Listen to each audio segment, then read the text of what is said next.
In today's episode of this podcast, I want to talk about the Break the Cage presentation I recently held in Pune at an overwhelming all women's gathering with women who had come from across the length and breadth of this country. I wasn't in Pune to lecture you or to tell you what I think or to talk politics. I went to Pune to give you a little bit of a framework, some ideas, so that you could think, express, and speak for yourselves. So let me start with the idea behind the evening. Break the cage. And let me start by reminding you of one thing. You are unique. You are special. You are an individual. You have your own dream, your own vision for your life. India's real strength. People often ask me, what is India's biggest strength? You get a lot of answers. Somebody says our economy. Somebody says our military. Somebody says our medical system, our people. But I'm very clear about what our real strength is.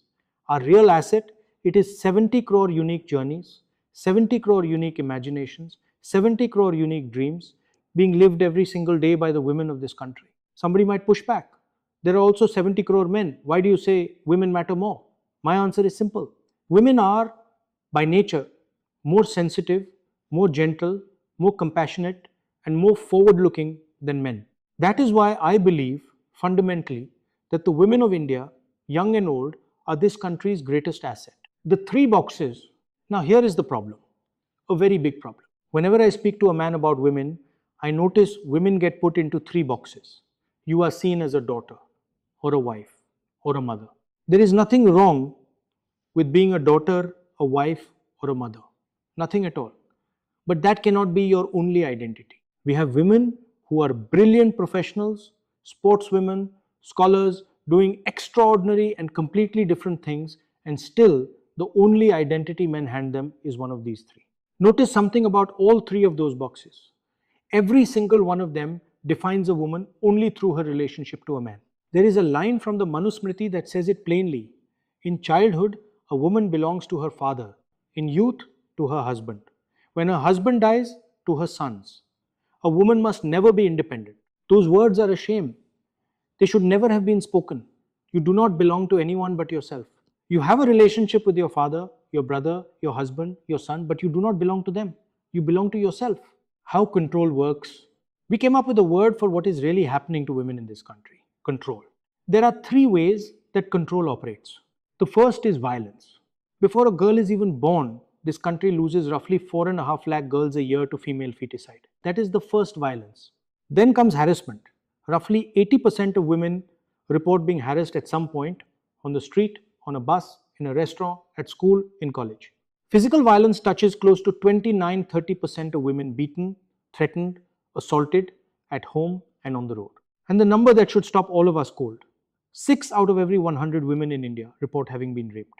And because of shame and stigma, close to 99% of sexual violence cases go unreported altogether. So the true number is far higher than 6%.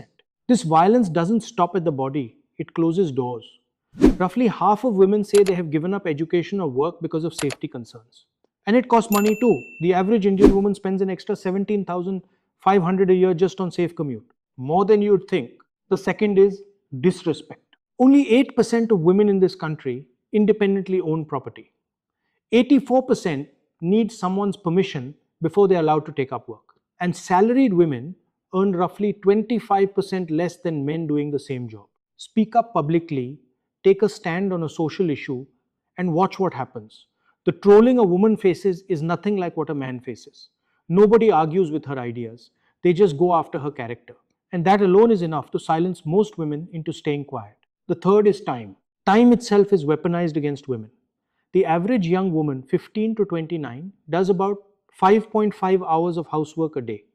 The average young man in that same house does about 30 minutes. A young man can leave the house whenever he wants, come home late, go out again. A young woman has a curfew. And when it comes to careers, a young man can sit for an exam again and again. A young woman is told at 23 that it's time to stop and get married instead. The mindset behind it. This is the real fight, not against any one law or any one incident, but against a mindset. A mindset that says a woman's place is inside a cage, that she should be controlled, kept from working, kept from speaking, while a man is given complete freedom to do as he pleases. That is not the India we want. We want justice. We want respect for men and for women equally. And the fear that so many of you carry in your hearts because of all this, it needs to be uprooted once and for all. The question and the message. So here's my question.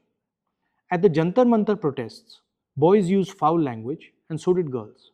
But the Prime Minister says he was culturally shocked because it was girls who swore. If boys swear, apparently there's no problem, that's allowed for them. But if a girl swears, suddenly it's a cultural shock. It doesn't suit her, apparently. Mohan Bhagwat says rape happens in India, but it doesn't happen in Bharat. This is the mindset. And this is the mindset we are fighting. What is this mindset? That a girl has one place locked inside a cage. She should stay under control. She shouldn't work. And boys should get complete freedom. Let them do whatever they want, swear if they want to swear, work if they want to work. That is not the India we want. We want justice. Everyone deserves respect, boys and girls, equally. And this fear that lives in your heart, it needs to be erased as soon as possible, forever. So what's the idea here? The women of this country cannot be brushed aside. You are India's real strength. You are this country's foundation, its present, and you are its future. Patriarchy will try to suppress you, frighten you, threaten you, and control you. Together, we have to dismantle it. Smash the patriarchy. My message to you is simple. Be loud, be proud, and fight for your space in this society. Love you all. Thank you. Jai Hind.